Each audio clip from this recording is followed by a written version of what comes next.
زبور 71۔ اے خداوند، تو ہی میری پناہ ہے، مجھے کبھی شرمندہ نہ ہونے دے۔ اپنی صداقت میں مجھے رہائی دے اور چھڑا، میری طرف کان لگا اور مجھے بچا لے۔ تو میرے لیے سکونت کی چٹان ہو، جہاں میں برابر جا سکوں۔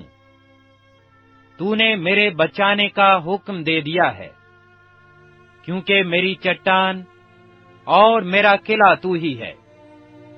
اے میرے خدا، مجھے شریر کے ہاتھ سے، ناراست اور بے درد آدمی کے ہاتھ سے چھڑا، کیونکہ اے خداوند خدا، تو ہی میری امید ہے۔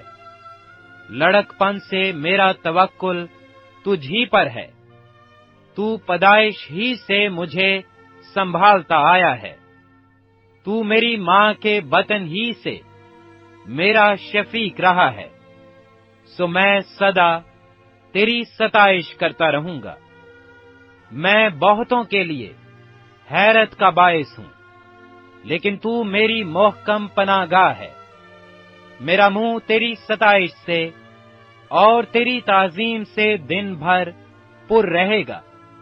بڑھاپے کے وقت مجھے ترک نہ کر، میری ضعیفی میں مجھے چھوڑ نہ دے، کیونکہ میرے دشمن میرے بارے میں باتیں کرتے ہیں، اور جو میری جان کی گھات میں ہیں وہ آپس میں مشورہ کرتے ہیں اور کہتے ہیں کہ خدا نے اسے چھوڑ دیا۔ اس کا پیچھا کرو اور پکڑ لو، کیونکہ چھڑانے والا کوئی نہیں۔ اے خدا، مجھ سے دور نہ رہ۔ اے میرے خدا، میری مدد کے لیے جلدی کر۔ میری جان کے مخالف شرمندہ اور فنا ہو جائیں۔ میرا نقصان چاہنے والے ملامت اور رسوائی سے ملبس ہوں، لیکن میں ہمیشہ امید رکھوں گا اور تیری تعریف اور بھی زیادہ کیا کروں گا۔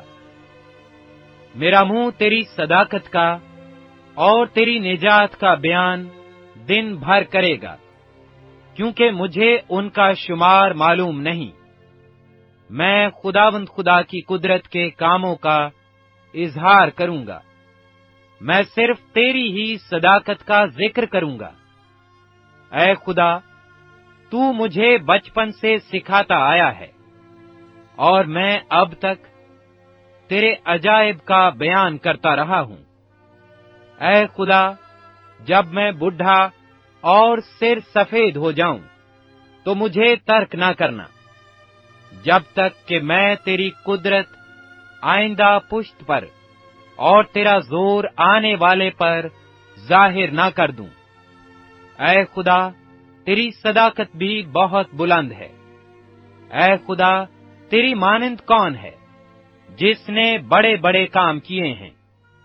تو جس نے ہم کو بہت اور سخت تکلیفیں دکھائی ہیں، پھر ہم کو زندہ کرے گا، اور زمین کے اسفل سے ہمیں پھر اوپر لے آئے گا۔ تو میری عظمت کو بڑھا اور پھر کر مجھے تسلی دے۔